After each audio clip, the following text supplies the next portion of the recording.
m'ont évolué. Le changement ayant été enclenché en elle dès leur rencontre, il se poursuivra tout au long de la séparation pour qu'arrive enfin l'union 93. Leurs souhaits seront exaucés. Elle a toujours rêvé d'escalader le canyon, et lui est incapable de voyager. Ce rêve risque de toujours hanter son esprit jusqu'à ce qu'il soit réalisé. Éventuellement, ce besoin de le réaliser, ou encore de retrouver l'adrénaline qu'il lui procurerait pourrait entraver leur relation. Elle finirait par le blâmer de l'empêcher de s'épanouir. Les anges s'arrangeront donc pour qu'elle ait déjà satisfait ce désir. S'il lui veut des enfants, mais qu'elle a décidé qu'après son dernier il n'y en aurait plus d'autres, il se pourrait que les anges exaucent aussi son vœu.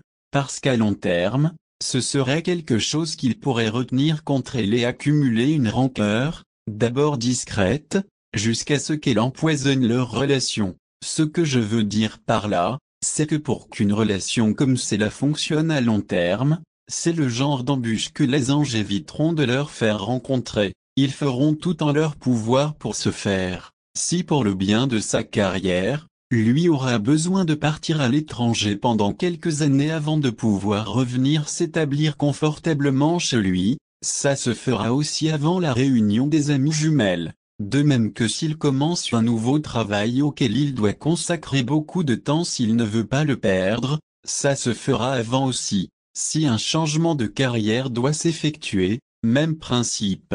Et si un enfant est impliqué, les anges considéreront non seulement le bien-être des deux parents, mais de l'enfant aussi. Ils éviteront autant que possible de séparer les parents s'il est trop jeune, exemple dans sa première année de vie. Être parent célibataire peut être très demandant, d'autant plus si l'enfant a un besoin constant d'attention, s'il ne fait pas ses nuits, s'il boit aux 3 heures, s'il doit être changé de couche fréquemment, etc. De plus, ça priverait automatiquement l'un des parents des moments importants tels les premiers pas, les premiers mots, et autres. C'est ce que je veux dire lorsque je dis qu'ils prendront en compte le bien-être de tout le monde impliqué. 94. Ne faire qu'un avec son âme, faire face à son âme. C'est une expression que souvent j'ai entendue en faisant mes recherches et j'ai eu du mal à en saisir le sens réel au départ. Eh bien, regardez-vous dans la glace, vous constaterez sans doute que la personne que vous voyez n'est pas celle que vous êtes tout au fond.